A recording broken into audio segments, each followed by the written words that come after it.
Há muita paz da parte de Deus, nosso Senhor Jesus Cristo, sobre a sua vida, sobre a sua casa, neste momento em que você acessa esse canal para ouvir essa reflexão.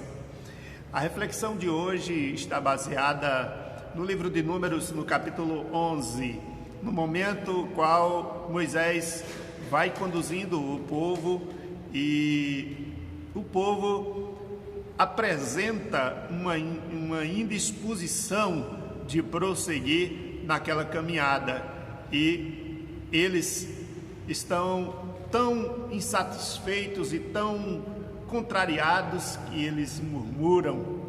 Eu quero compartilhar com você sobre essa postura dos israelitas, a murmuração. É fácil se queixar, muito fácil. Nós provavelmente não percebemos quantas vezes fazemos isso durante o dia. Muitas vezes essa murmuração se dá de uma forma sutil e nós nem percebemos. Eu quero falar sobre as consequências da murmuração. Veja, se você abrir o livro de Números, nesse capítulo 11, você vai perceber as verdades que estarei dizendo a você aqui neste momento. Primeira coisa que a murmuração traz como consequência é exatamente o fato de desagradar profundamente a Deus. Quando o povo murmura, Deus se desagrada profundamente. Essa é uma consequência. A segunda consequência que o texto nos mostra é que ela atrai a ira de Deus. Deus se ira com a murmuração. Segunda consequência. A terceira é que você vai observar que quando o povo murmura, especialmente o povo de Deus, isso impede daqueles que não são parte do povo de Deus de serem atraídos para Deus.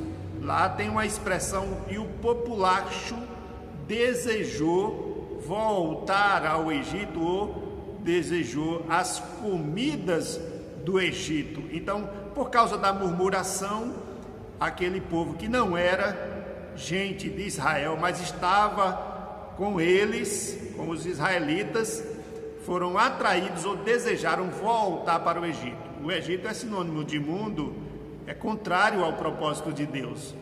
Uma quarta coisa é que a murmuração, ela incita o próprio povo de Deus a desejar as iguarias do mundo. O versículo 4 do texto nos mostra isso.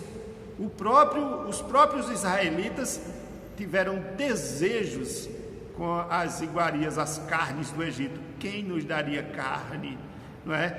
Quinta consequência é que reacende as lembranças de um passado fora do propósito de Deus.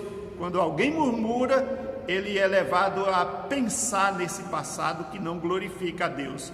Assim se deu com os israelitas, conforme o versículo 5 do capítulo 11 de Números. E em sexto e último lugar, a murmuração faz murchar a alma, ou seja, entristece. Veja lá o versículo 6 do capítulo 11. A murmuração é algo terrível. E eu quero concluir essa reflexão dizendo que o remédio e a cura para a murmuração encontram-se em uma mudança de postura quanto às ordenanças de Deus. Se você observar, você vai ver que quando o povo murmura, Moisés faz algo que precisamos lembrar. Moisés ora ao Senhor. Então, essa postura, ela precisa estar constante na vida do cristão, para que ele não seja envolvido com o espírito de murmuração. O contentamento é outra coisa que precisa se fazer presente. Contentamento com a provisão de Deus.